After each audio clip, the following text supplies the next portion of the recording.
영남 지방은 대부분 오전까지 비가 그치고 수도권과 강원 영서 지역은 늦은 오후까지 비가 이어지겠습니다. KBS 1라디오 정오 종합 뉴스를 마칩니다. KBS.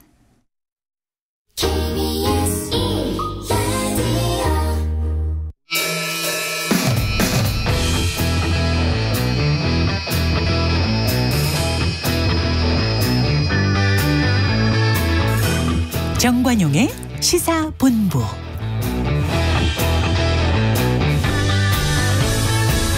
여러분 안녕하십니까? 정관용입니다. 올해 추석 연휴는 다음 달 2일이 임시 공휴일로 지정되면서 10월 3일 개천절까지 황금 연휴가 이어지죠. 여유 있는 연휴 기간 동안 이 쌓인 피로를 풀고 만나지 못했던 친지들을 만나며 즐거운 연휴를 보내면 좋겠지만 뉴스를 보면 유쾌하지 못한 소식들이 들리기도 합니다. 술에 취해서 건물에서 추락했다가 에어컨 전선에 몸이 걸린 덕에 가까스로 목숨을 건진 사연, 이건 그나마 다행이죠. 가장 안타까운 소식은 오랜만에 만난 부모 자식. 이 시각 귀경길 고속도로 상황 전해드릴게요. 도로공사의 이선영 씨. 네, 연휴 셋째 달 명절다운 정체를 보이고 있습니다.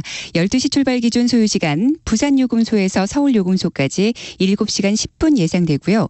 대전에서 서울까지는 3시간 10분, 목포에서 서서울 요금소까지 6시간 10분, 서서울 요금소에서 목포까지는 3시간 40분 예상하고 있습니다. 이렇게 귀경길 정체가 더 길게 이어지는 모습인데요. 경부고속도로 이용해서 서울 쪽 올라오는 길 회덕분기점에서 신탄진까지, 이후로 남이분기점에서 옥산, 안성 일대 정체가 두드러집니다. 그 가운데 영동 1터널 부근에서 승용차 관련 사고 일어났습니다. 뒤쪽 정체 4km 구간 이어집니다. 반대 부산 쪽으로는 천안에서 남이분기점 통과가 가장 어렵습니다. 그리고 옥산에서 목천 사이로는 승용차 전용 임시 갓길 차로제가 운영되는 곳 있으니까요. 신호에 따라서 이용하시면 되겠습니다. 영동선은 강릉 쪽이 더 막힙니다. 신갈에서 용인지나 양지까지, 이후로 호법분기점 부근과 만종에서 새말 사이가 막히고요. 반대 인천 쪽 밀리는 곳은 늘고 있지만 아직까지 한 구간 정체가 10km를 넘는 곳은 없습니다. 서해안고속도로 서울 방향은 고창분기점에서 고인돌 휴게소까지, 이후로 군산에서 동서천, 당진분기점부터는 서해대교 지나 화성까지 30km 구간 정체입니다. 목포 방향 정체 구간 중에 가장 긴 곳은 발안에서 서해대교까지로 17km 구간 어렵고요. 평택 제천선은 제천 쪽 남한성에서 금왕휴게소까지 막힙니다. 한국도로공사 교통센터에서 이선영이었습니다.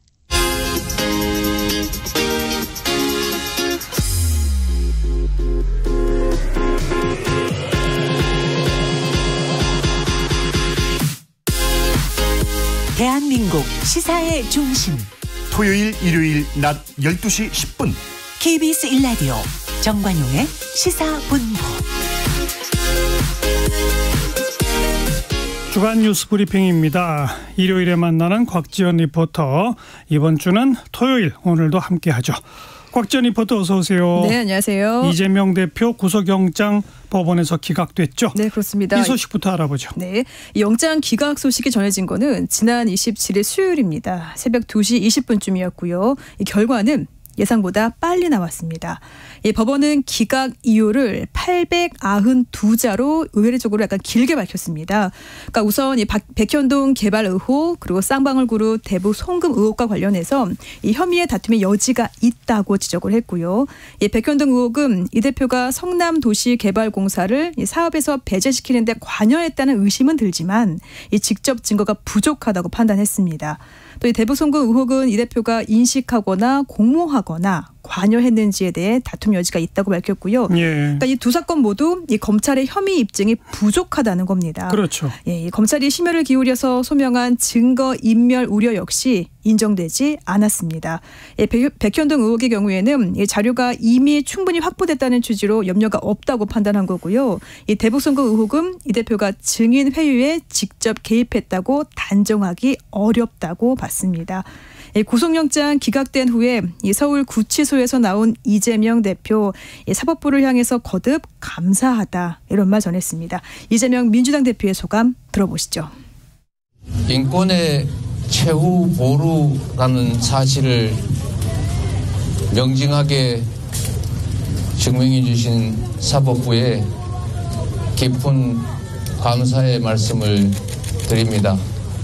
정치란 언제나 국민의 삶을 챙기고 국가의 미래를 개척해 나가는 것이라는 사실을 여야, 정부, 여당 모두 잊지 말고 이제는 상대를 죽여 없애는 그런 전쟁이 아니라 국민과 국가를 위해 누가 더 많은 역할을 제대로 할 수 있는지를 경쟁하는 진정한 의미의 정치로 되돌아가기를 바랍니다.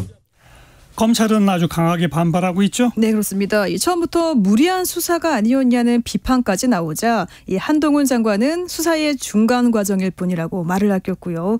이원석 검찰총장은 이 법원이 정치적 고려를 한 것 같다고 책임을 돌렸습니다. 검찰이 대장동 개발 의혹 수사에 착수한 거는 지난 2021년 9월 28일입니다. 그러니까 2년 동안 이재명 대표에 대해서는 대장동과 위례 신도시 의혹, 또 성남FC 후원금 의혹, 또 백현동과 대북송금, 또 위증교사 의혹까지 6개의 사건 수사가 이뤄졌습니다. 네. 사실상 이 총력전에 가까운 이 수사를 펼쳤던 검찰은 앞으로 보강 수사에 집중한다는 방침이고요. 이 영장 심사에 혐의가 소명된다고 인정한 이 대표의 위증 교사 사건을 먼저 재판에 넘긴 뒤에 보강 조사가 끝나는 대로 나머지 사건들을 기소하는 방안을 검토하고 있습니다. 모두 기소되면은 이 대표는 이 3개 이상의 재판을 동시에 받아야 하는 만큼 이 대표를 둘러싸는 사법 리스크는 지속될 것으로 보입니다. 여야 반응인데 민주당은 대대적인 반격에 나섰고 국민의힘은 혐의가 일부 소명됐다. 이재명 대표 사퇴하라 이렇게 나섰죠? 네, 그동안 이 방어에 집중하던 이 민주당은 윤석열 대통령의 사과 그리고 한동훈 법무장관의 파면을 요구했고요. 국민의힘은 이 긴급회의를 열고 죄가 없는 건 아니라면서 이 재판부 판단에 유감이라고 밝혔습니다. 지난 9월 27일 수요일 KBS 9시 뉴스 준비했습니다. 이 보도 내용 안에 이 민주당 홍익표 원내대표 또 이어서 국민의힘 김기현 대표의 목소리 차례로 들어보겠습니다. 민주당은 사법 정의가 살아있음을 확인했다며 재판부의 결정을 환영했습니다. 정부 여당을 향해선 총공세로 전환했습니다. 검찰 수사를 정권의 참혹한 국정 실패를 감추기 위한 비열한 공작으로 규정하고 윤석열 대통령의 사과와 한동훈 법무부 장관의 파면을 요구했습니다. 이 문제에 대해서는 정중히 사과하시고 그 책임을 물어 실무 총괄 책임졌던 법무부 장관에 대한 파면 조치를 즉각 취해줄 것을 부탁드립니다. 이른바 이재명 대표의 방탄정국에서 공세를 폈던 국민의힘. 법치 몰락 정의기가 사법부는 각성하라. 민주당 강성 지지층의 압박에 법원이 굴복했다면서 사법부를 비난했습니다. 죄가 없는 게 아니라며 이 대표의 사과와 사퇴도 요구했습니다. 법원이 이미 인정한 사실이 있다는 점을 충분히 숙지해서 스스로 그에 대한 책임을 지고 대표에서 사퇴하는 것이 마땅할 것입니다. 국민의힘은 판결로 인한 정치적 유불리는 고려하지 않는다는 입장이지만 내부적으로는 추석 민심에 끼칠 영향을 고민하는 것으로 전해졌습니다. KBS 뉴스 이화진입니다. 정치권 소식 알아봤고요. 이번에는 항저우 아시안게임. 황금 세대로 불리는 이번 수영 대표팀 아주 대단합니다. 아시아 신기록의 금메달 행진을 이어가고 있죠? 네, 맞습니다. 이어갔죠? 이제 끝났으니까. 그렇습니다. 어제 마무리됐어요. 그러니까 이번 대회 한국 수영은 금메달 6개, 또 은메달 6개, 동메달 10개 이렇게 무려 22개 메달을 수확했습니다. 예. 지난 2006년 도하 대회에서는 메달 그때 16개보다 이번에 6개나 더 많이 땄고요. 또 한국 수영이 이 아시안게임 최고 성과를 올린 대회가 바로 지난 2010년 광저우 대회였어요. 그러니까 그때보다 금메달 이번에 2개 더 많이 획득했습니다. 그러니까 이번 대회에서 다양한 종목에서 메달이 나온 것도 참 의미가 크고요. 이 출전한 개영 6개 종목에서 모두 한국 신기록을 세웠고요. 또 무려 14개 종목에서 한국 기록 작성했습니다. 특히 김우민 선수는 이 박태환 이후에 13년 만에 아시안게임 상관왕을 달성했습니다. 맞아요. 네, 계영 800m 또 자유형 800m에 이어서 어제 이 자유형 400m에서 이렇게 세 번째 금메달을 따냈고요. 이렇게 하루가 다르게 성장해 나가는 한국 수영입니다. 내년 7월에 열릴 파리 올림픽 세계 무대에서도 정말 경쟁력을 보여줄 수 있을지 기대가 됩니다. 자, 이번 아시안게임 이 수영 종목에서 인상적인 경기 현장으로 한번 가보실 텐데요. 지난 25일입니다. 황금 세대로 불리는 남자 수영 대표팀 이 계영 800m 단체전에서 금메달 따냈습니다. 이 한국 수영이 아시안게임 단체전에서 금메달을 딴 거는 이번이 처음이고요. 기록은 7분 1초 73으로 아시아 신기록입니다. 예, 황선우 선수, 또 양재훈, 이호준, 김우민 선수 황금 세대로 불리는 이유를 이번에 아주 제대로 보여줬습니다. 지난 9월 26일 화요일 KBS 9시 뉴스입니다.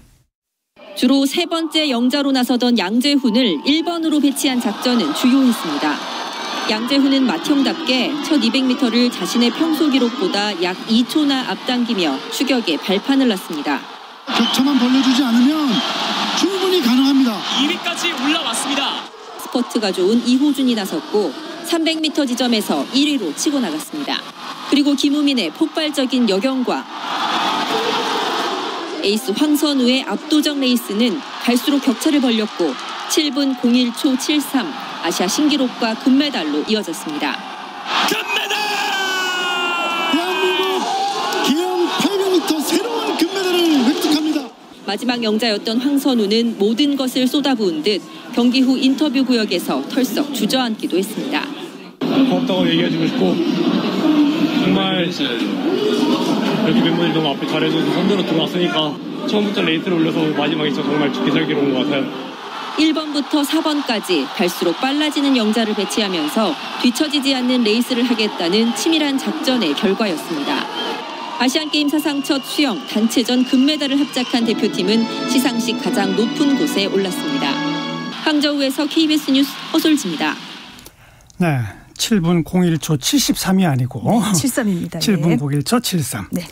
추석 연휴 사흘째인데 전국 고속도로에 고향 찾는 차들로 붐비고 있는데 경찰이 암행 단속에 나섰다면서요? 네, 이 고속도로가 꽉 막혀 있으면은 이 얌체같이 갓길이나 버스 전용 차로로 빠지는 승용차 있죠. 이 주변에 경찰차가 안 보이겠다 이렇게 생각하는데요. 이 땅에는 일반 승용차로 위장한 암행 순찰자가 있고요.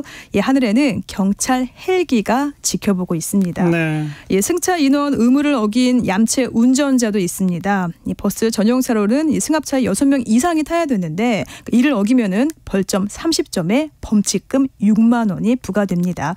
이 하늘에서 단속하고 있는 경찰 헬기가 위반 차량을 포착을 하고 이때 연락을 받은 암행 차량이 빠르게 쫓아가는데요. 이를 어기면은 똑같이 범칙금 6만 원 내야 됩니다. 이 경기 남부 일대에서 오전 2시간 동안 벌어진 단속에서만 이 버스 전용 차로 위반 32건이 적발됐고요. 또 음주운전만 해도 8건이 적발됐습니다. 그러니까 단속 때문이 아니라도 그러니까 잠깐 내가 빨리 가겠다 이런 마음이 큰 사고로 이어질 수 있기 때문에 이건 꼭 주의하셔야 되겠고요. 이 경찰은 연휴 마지막 날인 다음 달 10월 3일까지 특별 단속을 이어갈 예정입니다. 뭐 이런 연휴 기간에 집을 비우는 경우 많은데 빈집 털이에 각별한 주의가 필요하죠. 네, 이 부동산 공인중개사와 함께 집을 보러 온 한 남성이 있습니다. 알고 봤더니 전문 절도범이었습니다. 이 첫날에는 이 집에 와서는 외부를 한참 둘러보더니요. 다음 날에 다시 혼자 찾아왔더라고요. 그런데 보고 간 집이 아니라 옆집 계단을 올라가더니 감시 카메라에서 사라집니다. 이 건물 3층으로 올라간 남성은 이 전날에 받았던 옆 건물의 화장실 창문을 떼어내고 집 안으로 들어갔고요. 이 두 건물이 딱 붙어 있다는 걸 노린 겁니다. 이 남성은 침입한 집에서 1,200만 원어치의 물품을 훔쳐서 빠져나갔습니다. 알고 봤더니 공인중개사와 집을 둘러보면서 이 주인이 이틀 정도 집을 비운다는 걸 미리 확인한 겁니다. 그러니까 2주 만에 찜질방에서 붙잡힌 남성은 이 절도 전과가 있는 전문 절도범이었고요. 이 출소 2년 만에 빈집을 골라 또 다시 범행을 저질렀습니다. 이 경찰은 이 남성을 주거 침입 그리고 절도 혐의로 구속 송치했고요. 이렇게 명절 연휴 기간에 집을 비우는 경우가 많기 때문에 빈집털이의 위험이 큽니다. 지난해 추석 연휴 기간만 해도 이렇게 접수된 절도 신고 700건이 넘습니다. 네. 주간 뉴스 브리핑이었어요. 곽지연 리포터 고맙습니다. 네, 고맙습니다. 정관용의 시사본부 듣고 계시고요. 12시 25분 향해 갑니다. 기상청 교통정보센터 차례로 연결해보죠. 기상청의 최용우 씨. 네, 날씨 정보입니다. 9월의 마지막 날이자 추석 다음 날인 오늘 대체로 중부지방과 제주 쪽으로 가끔 비가 오겠습니다. 제주 오후까지 오겠고요. 중부지방은 밤까지 이어지는 곳 있겠습니다. 동쪽으로는 오후에 빗방울 예보 있고요. 예상 강우량 비 오는 곳 대부분 5mm 내외, 양은 적겠습니다. 경기 북부나 강원 영서 북부만 5에서 20mm 예상되고요. 오늘 예상 낮 기온 전국이 23도에서 27도 분포입니다. 서울, 제주가 23도에 그치겠고요. 세종, 대전, 광주, 부산 24, 대구 25, 강릉 27도 등으로 어제와 비슷한 곳도 있고 좀 낮아진 곳도 있습니다. 기온이 확실히 꺾이는 건 10월의 첫날인 내일부터인데요. 북서쪽에 찬 공기가 오늘 오후부터 내려오겠고 바람도 좀 강해집니다. 체감 온도도 덩달아 떨어지겠고요. 해상의 물결도 다소 높아지겠습니다. 따라서 내일 10월의 첫날부터 개천절인 3일 화요일까지 막바지 사흘간의 연휴 기간 동안에는 옷차림 따뜻하게 해주셔야 되겠고요. 내일 아침 기온 13도 안팎까지 낮 기온 23도 안팎까지 꺾인 뒤 쭉 유지가 될 것으로 전망됩니다. 내일은 전국이 서늘해지겠고 하늘은 맑겠습니다. 다만 내일 오전에 동풍 때문에 강원 동해안은 5mm 미만의 비가 조금 지나겠습니다. 지금 서울 기온 20.2도고요. 오늘 서울의 비는 0.3mm 기록됐습니다. 날씨 정보 전해드렸습니다. 이 시각 교통 상황 계속해서 이어드립니다. KBS 교통정보센터의 김민희 씨가 정리해드립니다. 네, 오늘은 집으로 돌아가는 차량들 또 나들이 가는 차량들로 도로 정체가 아침 일찍부터 길어졌습니다. 특히 귀경 정체는 자정을 넘어서도 이어지겠는데요. 요금소 기준으로 지금 부산에서 출발하신다면 서울까지 7시간 20분, 광주에서는 5시간 50분, 강릉에서는 4시간 20분 정도 걸리고 있습니다. 경부고속도로 서울 방면 정체는 모두 58km 구간으로 충청권에서 정체가 두드러져 있습니다. 특히 영동 1터널 1차로 에서는 사고가 난 데다 고장난 차도 처리하고 있어서 이 일대 4km 구간에서 속도 많이 떨어져 있는데요. 오히려 반대 부산 방면 정체가 더 길게 이어지면서 모두 79km 구간에서 정체입니다. 천안에서 목천 사이와 또 천안휴게소에서 남이분기점 사이 정체가 특히 심합니다. 평택 제천고속도로에서도 오히려 제천 방면 정체가 더 심한데요. 남한성에서 금왕휴게소 사이로 33km 구간에서 긴 정체 이어지고 있습니다. 이후 제천분기점 부근 1, 2차로에서는 사고가 나면서 부근으로 많이 혼잡합니다. 반대 평택 쪽으로는 금왕 꽃동네에서 대소분기점 사이와 또 앙진터널 일대로만 정체입니다. 영동고속도로 강릉 쪽으로 둔내터널 1차로에서도 사고가 났고요. 통영 대전고속도로 대전 쪽으로 추부 부근에서도 사고 처리 작업을 하고 있습니다. KBS 교통정보센터였습니다.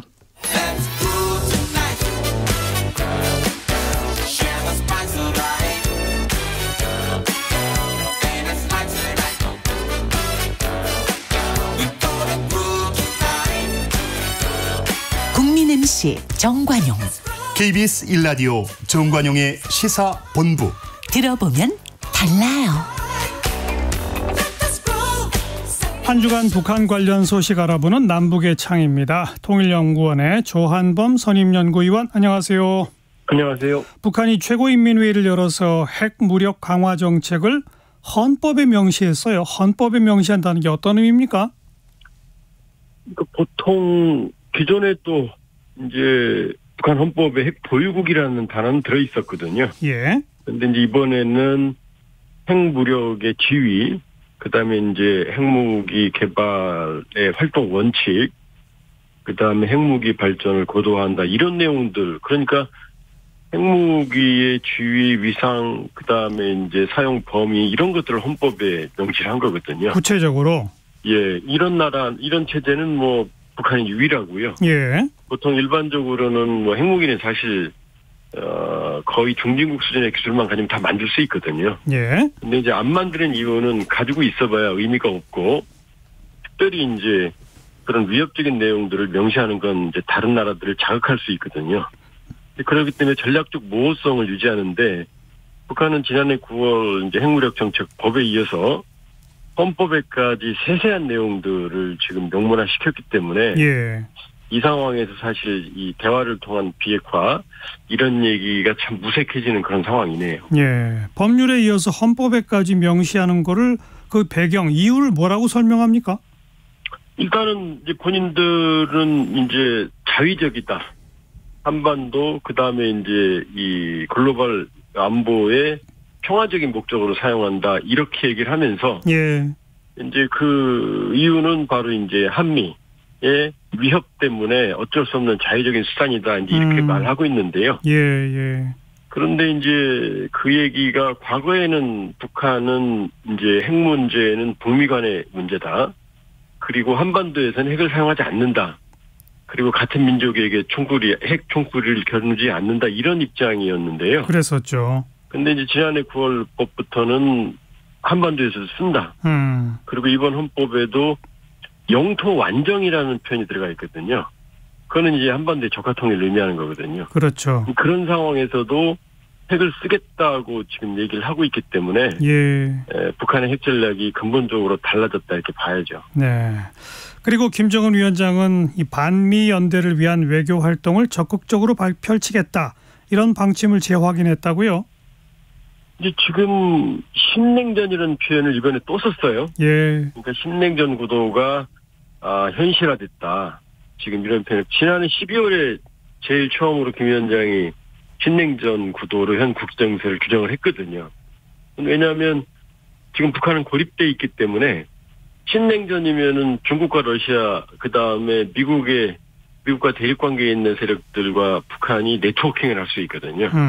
그러니까 지금 가장 신냉전을 바라는 게 북한이라고 볼 수가 있고 그렇기 때문에 이제 한미 여기 연대에 대응해서 자신들도 북중러 그다음에 이제 미국과 또 서방과 대치하고 있는 세력들과의 어떤 연대를 강화하겠다 이런 의지를 강하게 표현을 하고 있네요. 예.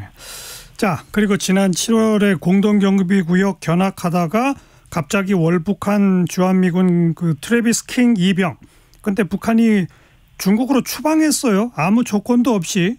예상했던 것과 좀 다르죠? 글쎄요. 뭐 일각에서는 뭐 예상을 그렇게 안 했는지 모르겠지만 또 일각에서는 예상을 이렇게 했거든요.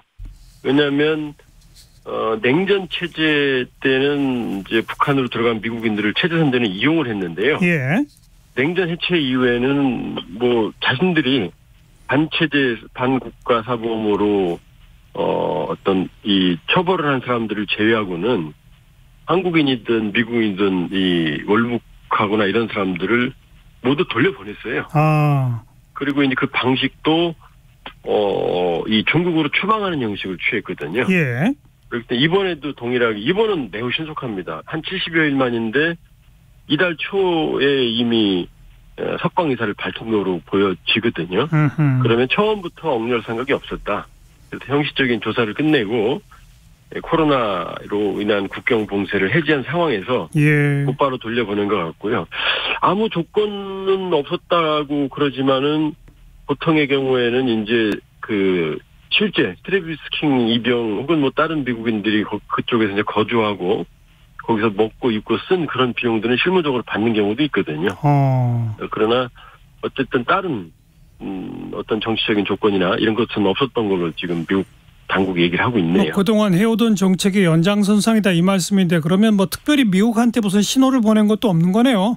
예, 그냥 자기들 방식이었던 것 같고요. 만일에 신호를 보내려고 했으면 중국으로 추방하지 않고 JSA 유엔사와의 접촉을 통해서 그냥 가서 거기서 보내면 더 쉽거든요. 그렇죠. 네, 그렇게 안 했다는 얘기는 지금 미국과의 채널에는 응대하지 않고 지금 북한의 대사가 있는 스웨덴 접촉 채널을 통해서 중국을 경유해서 이루어진 것으로 보여지기 때문에 미국과의 뭐 대화 여부나 이건 관계가 없는 것 같네요. 알겠습니다. 자, 그런데 이제 북한과 일본 얘기인데 이 납북 일본인 문제 해결을 위해서 비밀리에 접촉했다는 소식이 있어요. 맞습니까? 이 얘기는 계속 나왔습니다. 왜냐하면 우리는 북핵 문제가 발등에 불이지만 일본 국내 정치에서는 북핵 문제보다 일본인 피랍자들, 북한에 납치된 사람들 문제가 더 큽니다. 그렇죠. 그러니까 기시다 모든 고이즈미 총리 때도 김정일 고이즈미 간에 전격 합의가 있었던 것도 그렇고 모든 일본 총리들은 이제 취임을 하면 물밑에서 북한과 이 납치자 문제 해결을 시도를 합니다. 예. 그러니까 어제 오늘 일은 아닌 거고요. 기시다 총리로서 납치자 문제를 해결하면은 뭐 장기 집권 토서까지 열릴 정도로 중요한 문제거든요. 그리고 북한으로서는 이제 내심 일본에 대해서 격렬하게 비난을 하지만 지금 북일 수교가 안 돼 있기 때문에 수교를 하게 되면 북일 수교 배상금이라는 게 있어요. 예. 일제 때. 맞아요. 예, 그게 과거에는 100억 달러 추산을 했는데 지금 300억 달러라는 설도 있거든요. 그러면 300억 달러 하면은 우리로 치면 뭐 3천억 달러, 좀 심하게 말하면 3조 달러 가치 정도 있을 정도로 북한 경제 규모에 비하면 큰 금액이거든요. 예. 그러니까 겉으로는 대립을 하지만 일본과 북한이 양측이 이해관계에 맞는 부분이 있기 때문에 사실은 뭐 한미일 협력 강조하고 그 연대를 강화하고 있지만 일본의 이 국가적 전략 목표는 우리하고 다르거든요. 예. 그러니까 그걸 좀 주시해서 봐야죠. 그래서 기시다 후미오 총리는 김정은 위원장과의 정상회담 성사를 위해서 이번 가을에 평양에 정부 고위 관계자를 파견하겠다. 이럴 걸 검토하고 있다는데 이것도 맞는 얘기일까요?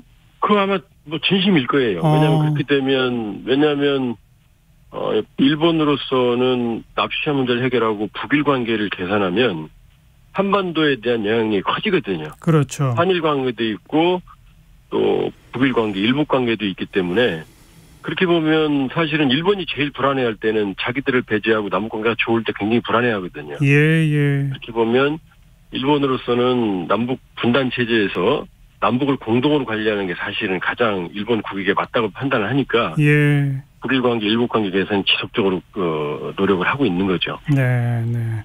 지금 북한이 미국하고도 우리 한국하고도 대화를 전혀 안 하고 있는데 그나마 일본하고는 뭐 받을 돈 때문에 그런지 몰라도 적극적이라면 우리도 좀 일본과 북한과의 이 대화 채널은 좀 외교적으로 활용할 필요가 있겠네요. 예, 활용할 필요는 있죠. 왜냐하면 일본도 자기들 국익을 위해서 움직이지만 우리 역시 북일 관계 개선을 한반도 핵 문제 해결, 안정화에 또 활용을 할 필요가 있기 때문에 당연하죠. 예, 우리도 활용하는 전략이 필요하고 그리고 북한은 또 윤석열 정부, 바이든 정부와 대화에 응하고 있지 않지만 또 본인들이 필요하다고 생각하면은 또 적절한 인센티브가 주어지면 나오거든요. 예. 그러니까 남북 관계도 관리를 해야죠. 예.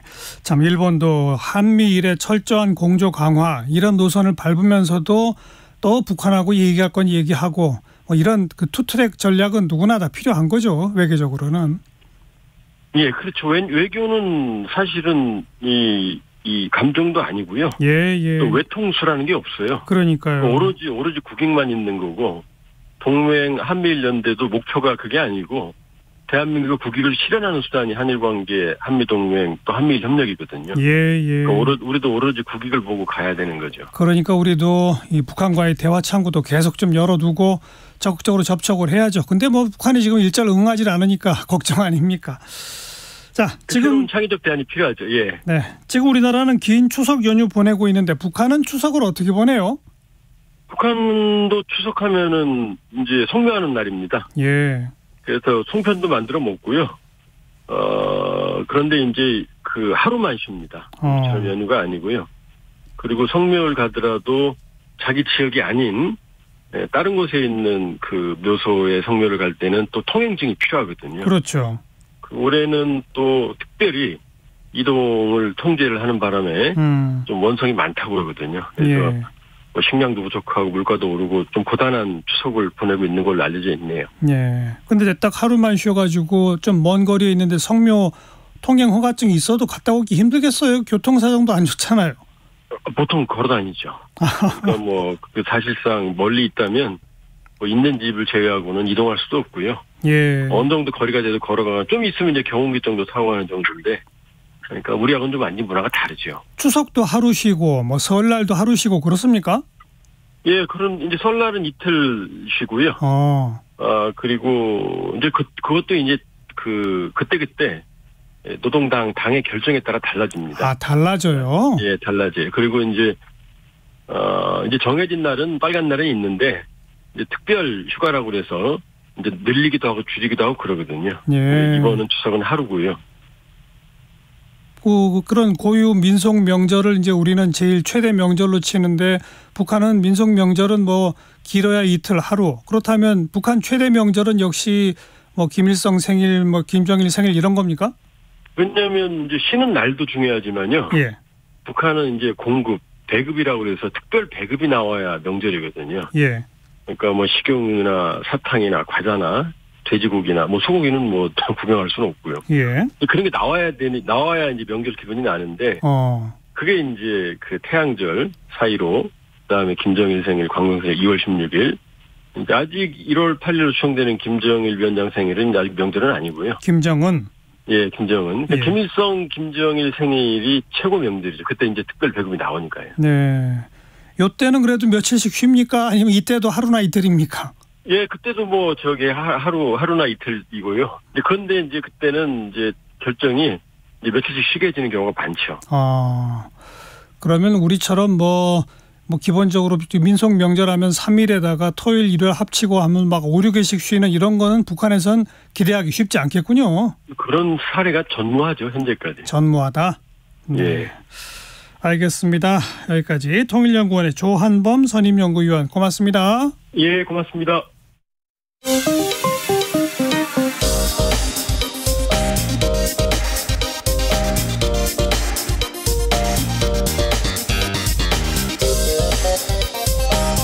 팩트체크 진짜 뉴스 정관용의 시사본부 KBS 1라디오 들어보면 압니다.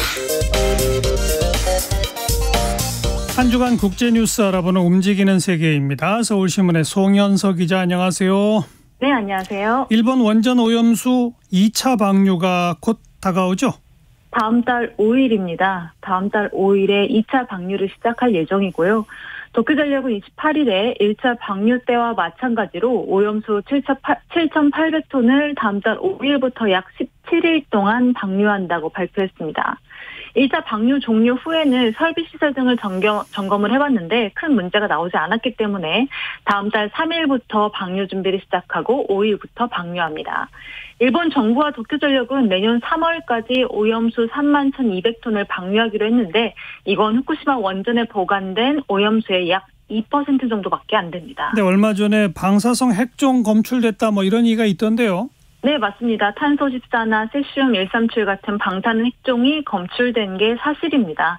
하지만 도쿄전력은 측정 대상 방사능 핵종 29종뿐만 아니라 자율적으로 확인하고 있는 39종의 핵종과 3중 수소까지 포함해서 모두 방류 기준을 만족하는 것으로 확인됐다고 밝혔습니다. 네. 이 말은 곧 방사능 핵종이 검출된 건 맞다. 하지만 매우 미량이기 때문에 오염수 방류에는 문제가 없다. 이렇게 해석하면 될 것 같습니다. 내년 3월 이후에 오염수 방류 계획은 아직 미정이고요. 도쿄전력은 후쿠시마 원전이 폐로가 될 때까지, 그러니까 완전히 폐쇄가 될 때까지 약 30년 정도 오염수를 방류하겠다 이렇게 밝혔지만 실제로는 기약이 없습니다. 일본 원자력학회 폐로 검토위원장이 현지 언론과 인터뷰를 하면서 일본 정부가 후쿠시마 제1원전을 2051년까지 폐로하겠다고 했는데 있을 수 없는 얘기다. 일반 원전도 폐기하는데 30-40년이 걸리는데 후쿠시마 원전 같은 경우는 위험 요소가 너무 많기 때문에 이보다 훨씬 더 많은 시간이 걸릴 것이고 결과적으로 오염수 방류도 언제 끝날지 알 수가 없다고 밝혔습니다. 예. 일본이 원전 오염수를 방류한 이후에 중국이 뭐 수산물 수입을 일체 중단하고 이러다 보니까 일본 수산물 재고가 빠르게 늘어났다면서요. 네, 맞습니다. 근데 그 수산물 재고를 처리하는데 미국도 나섰다고요? 무슨 얘기입니까?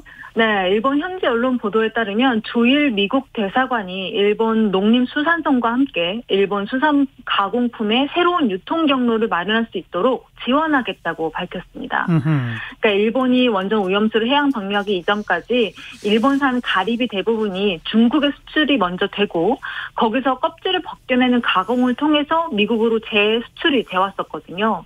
그런데 말씀하신 것처럼 중국이 일본산 수산물 수입을 전면 금지한 이후에 중간 루트인 중국으로의 판로가 막힌 겁니다. 이러면서 결국 재고가 많이 쌓였고 미국이 도움의 손길을 내민 것으로 보입니다. 예. 미국은 가리비를 포함해서 일본산 수산물 대부분의 관세를 부과하지 않습니다. 그래서 일본에게 있어서는 굉장히 중요한 수출처로 꼽히죠. 그렇다고 그동안 중국이 수입해던 그 전량을 미국이 다 사준다고요? 그러긴 좀 어렵겠죠. 그러니까요. 네, 그래서 홋카이도에서는 궁여지책으로 중국 수출 판로가 막힌 가리비 10만 인분을 학교 급식으로 무상 제공하겠다라는 방침까지 내놨습니다.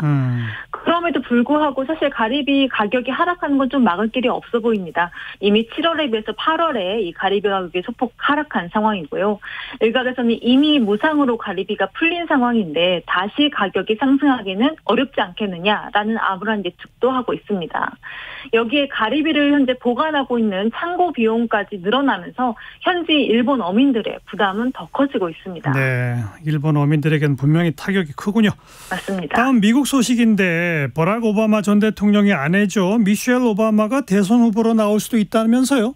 네, 현재까지는 전원이긴 합니다. 그런데 바이든 대통령의 지지율이 현 상태로 유지가 된다면 미셸 오바마와 같은 제3의 인물이 민주당 대선 후보가 될 수 있다. 이런 예측이 많아지고 있습니다.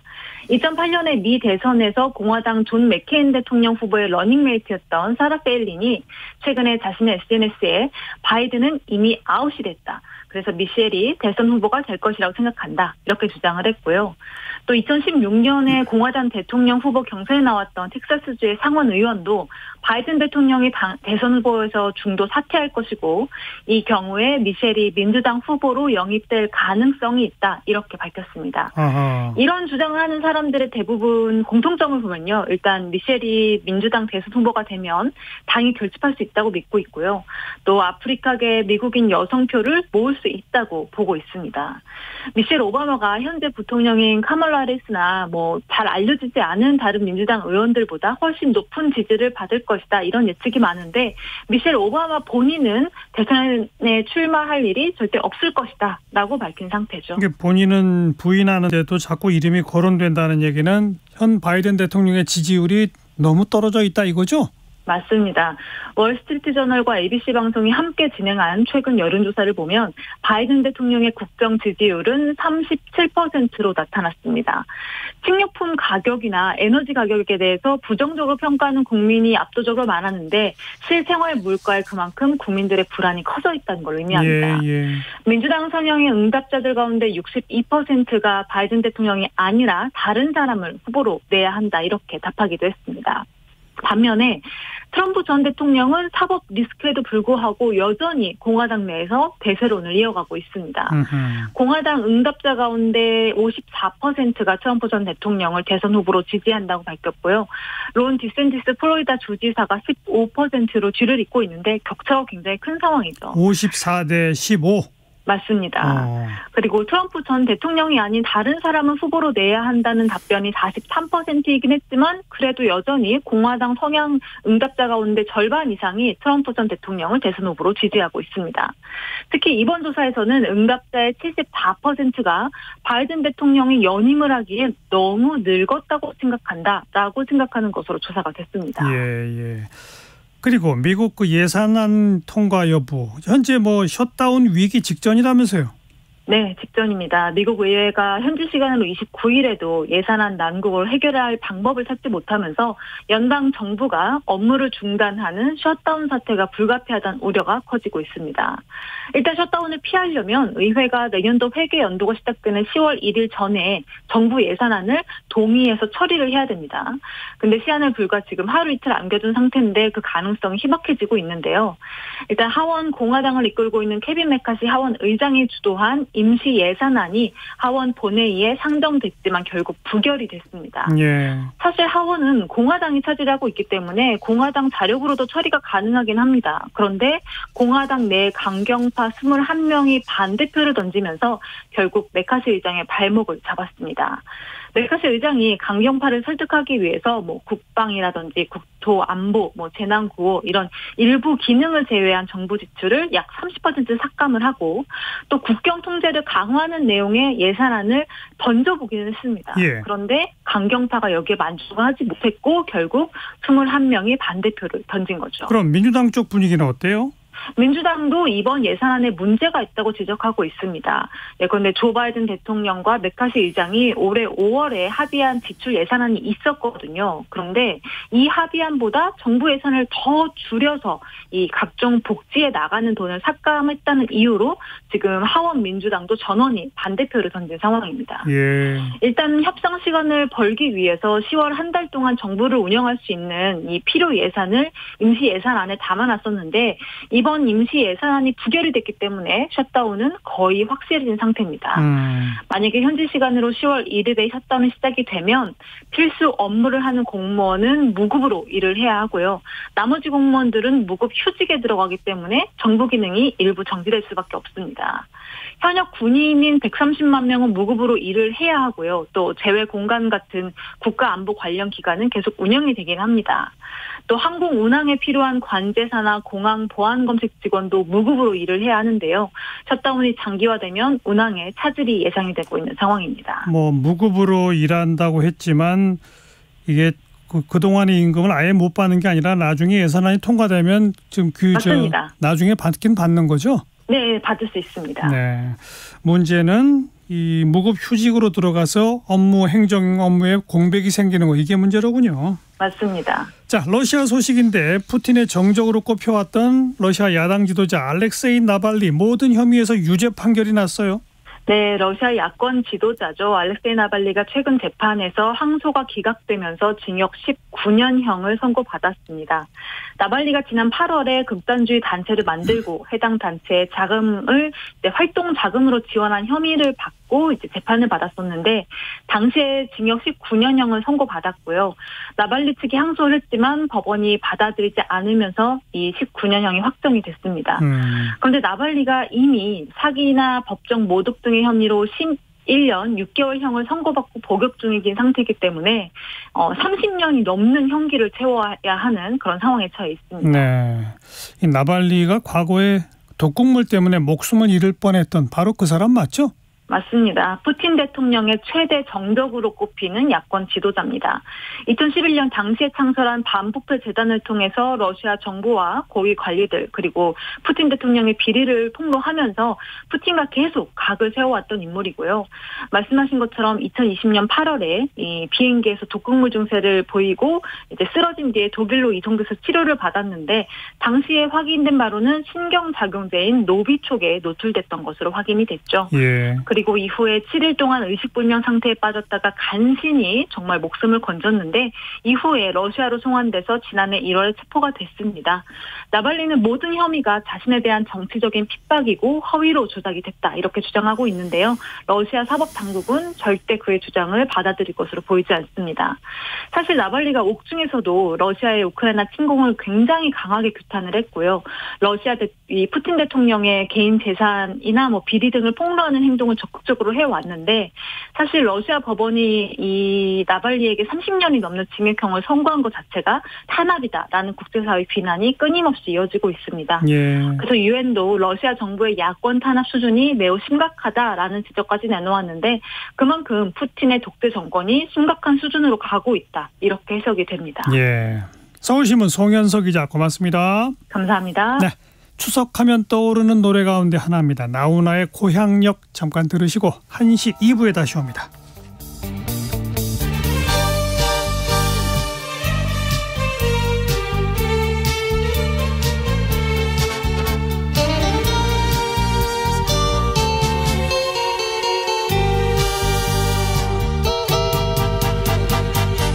코스모스 피어있는 정든 고향역